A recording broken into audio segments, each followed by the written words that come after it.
Ya, Assalamualaikum warahmatullahi wabarakatuh. Warga Sukawedi, apa kabar? Sehat semua, semoga ya.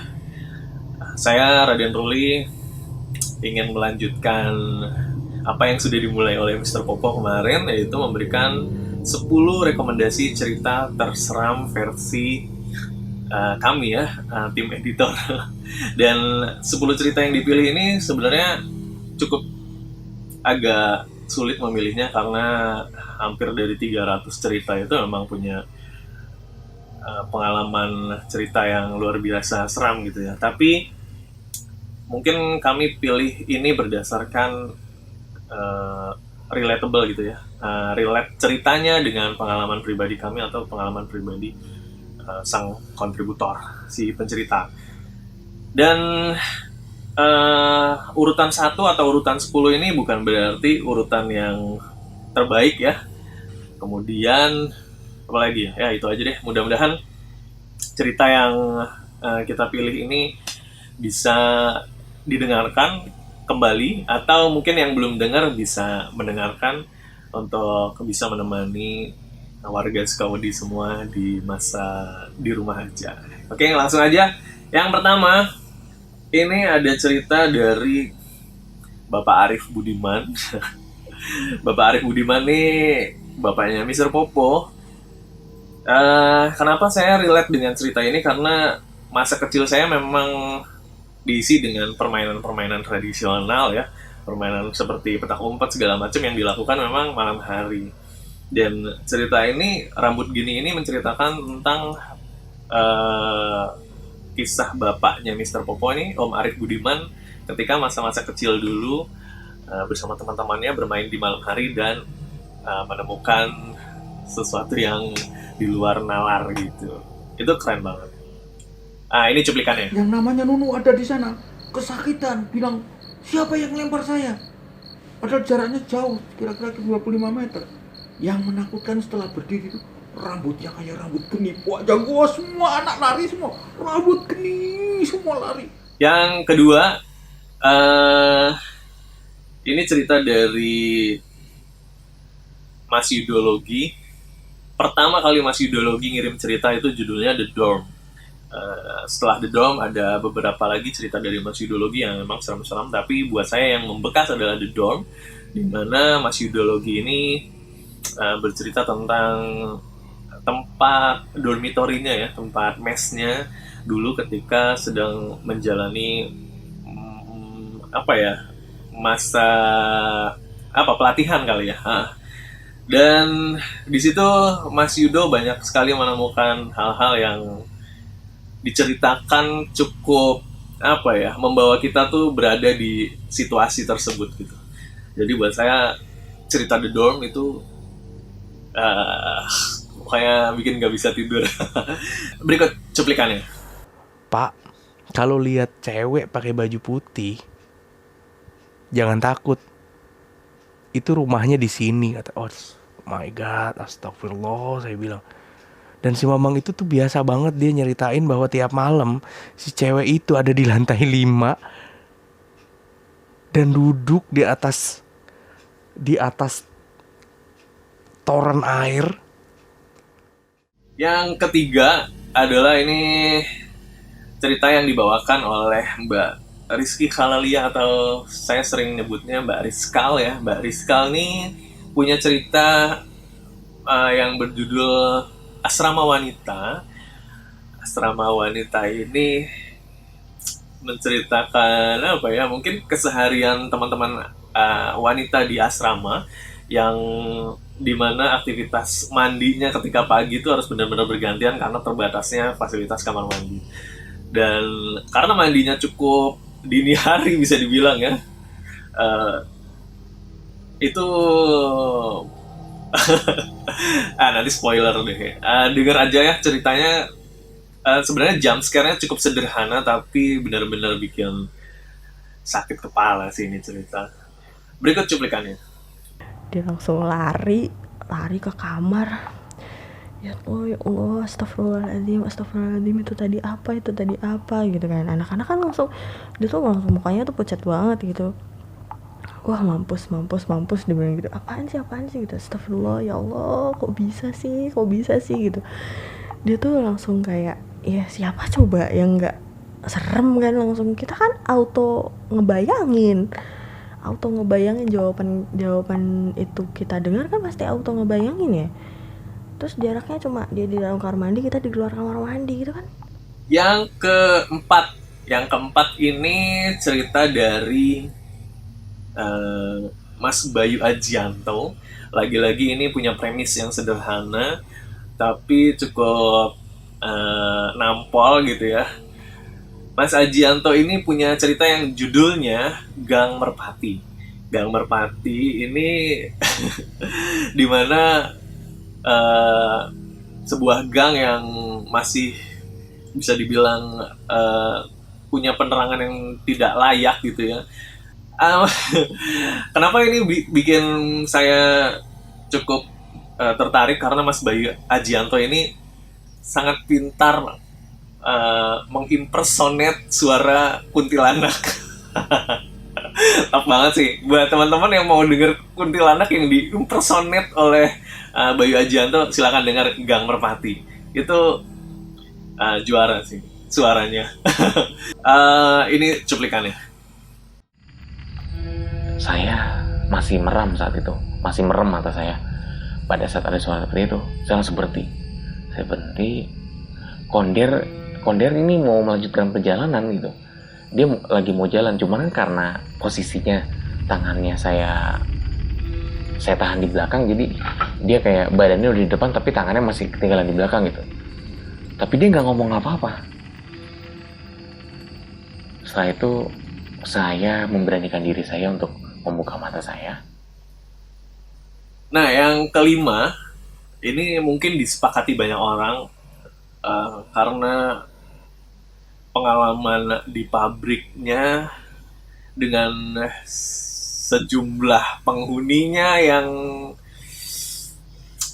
bikin geleng-geleng kepala gitu ya, dan punya gaya cerita yang sangat baik, mendebarkan, dan seperti mengajak kita bertualang untuk menyusuri pabriknya. Siapa lagi kalau bukan Mas Ronald Ariputra dengan cerita serisnya Penghuni Pabrik. Berikut cuplikannya. Gue mutusin untuk tidur lagi. Gak lama, baru gue ngerebahin kepala gue mungkin sekitar 2 atau 3 menit. Gue denger lagi bunyi ngetok itu. Suara ketukan itu kedengar lagi. Sambil selimutan, gue coba dengerin nih arah suara nih. Dan di situ gue baru sadar, ternyata suara yang gue denger itu asalnya bukan dari pintu, tapi dari langit-langit kamar gue. Oke, kemudian yang keenam ini adalah cerita dari Mas Bagas Arjuna. Pengalaman beliau sebelum mengalami kebutaan karena penyakit yang dideritanya yaitu glaukoma. Tapi dengan kondisinya Mas Bagas Arjuna ini masih bisa ikut serta berkontribusi dengan sangat baik, dengan tutur cerita yang baik dan penggambaran cerita pada masa dia mengalaminya pun cukup menarik gitu ya. Menceritakan pengalaman Mas Bagas ketika kecil yang mengikuti resepsi pernikahan saudaranya di sebuah hotel, di mana ketika itu Mas Bagas mencoba menghilangkan rasa bosannya gitu ya sebagai anak-anak dengan bermain lift. Nah, seperti apa kisahnya? Ini dia cuplikannya. Ya gue seneng aja main lift gitu. Anak kecil seumuran gitu tuh masa-masa gue seneng banget main lift. Sampai deh tuh ke lantai paling atas. Pas kebuka pintunya, ternyata itu ruangan gelap. Gue kaget banget di situ. Oke, selanjutnya ini juga sudah pasti disepakati banyak orang.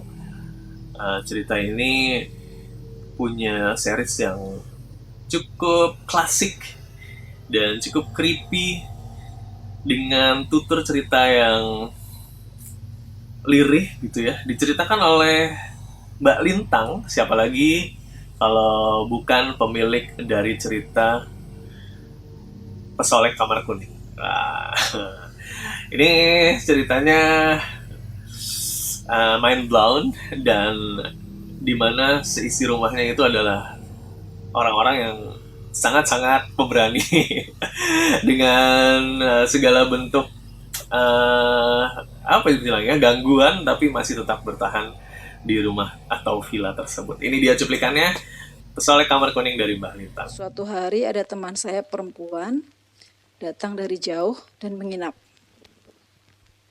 Waktu saya tawarin mau tidur yang di kamar mana, dia memilih kamar kuning deh. Kayaknya bagus view-nya kalau pagi.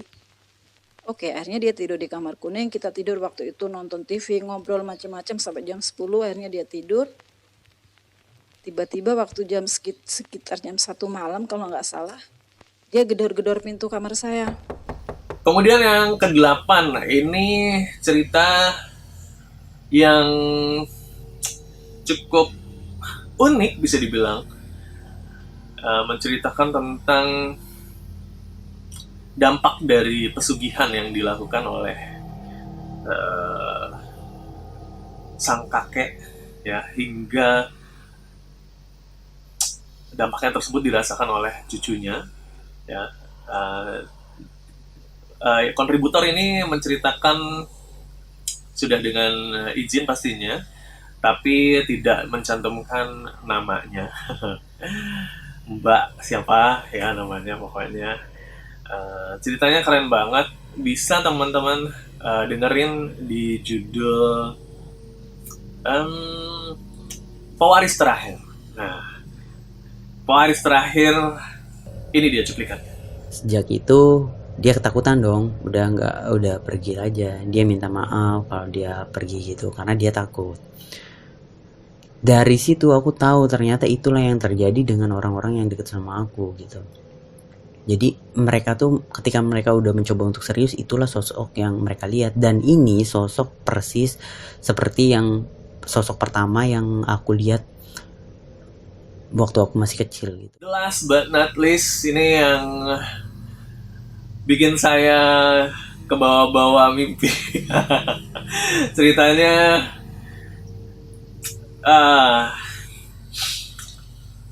pokoknya dengerin aja deh. Sebenarnya ini cerita lumayan banyak di-cut oleh kami para editor karena mengandung unsur yang memang tidak diperbolehkan untuk diceritakan atau dipublikasi ya. Tapi dengan dipotong pun ceritanya masih sangat seram. Judulnya Amis, yang diceritakan oleh Daniela Sutan. Ini cerita yang masih dibilang cukup baru ya. Ini dia cuplikan. Nah, belum lama gue di situ, tiba-tiba dari arah kebun belakang gue itu ada suara. Jadi kayak suara orang jalan di tengah kebun terus nginjek ranting-ranting gitu kan.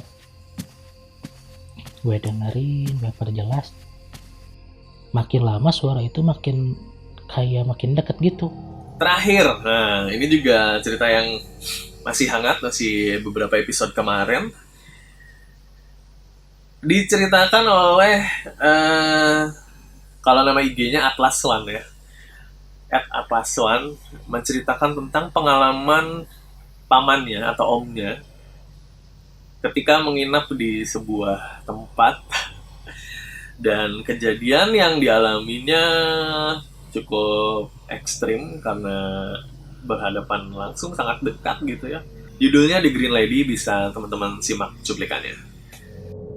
Om saya tuh yuk keringat dingin lagi. Waduh, ini di kolong tempat tidur gitu kan. Ragu om saya, lihat jangan gitu kan. Di satu sisi ya takut, merinding, serem, tapi di sisi lain penasaran, apa ini gitu kan. Akhirnya ya dengan pelan-pelan om saya tuh ngintip. Oke, jadi itu 10 rekomendasi cerita yang sudah dirangkum oleh saya pribadi dan juga disetujui oleh 2 editor lainnya. Mungkin masih banyak teman-teman yang kurang puas karena kontributor favoritnya tidak disebutkan dalam 10 rekomendasi saya ya. Sebenarnya masih banyak sekali, saya bilang hampir 300 episode tuh oke semua gitu. Oh ini kok tidak disebut, ini tidak disebut ya. Silakan dicatat saja, ditulis saja di kolom komentar. Kalau teman-teman punya 10 cerita favorit bisa di-share agar yang lain juga bisa ikut merasakan. Itu aja, mudah-mudahan apa yang tadi sudah saya sebutkan dari 10 cerita rekomendasi terseram itu bisa teman-teman dengerin dan bisa menghibur masa di rumah aja teman-teman ya. Sampai ketemu di episode atau di konten lainnya. Saya Raden Ruli pamit. Wassalamualaikum warahmatullahi wabarakatuh. Bye-bye.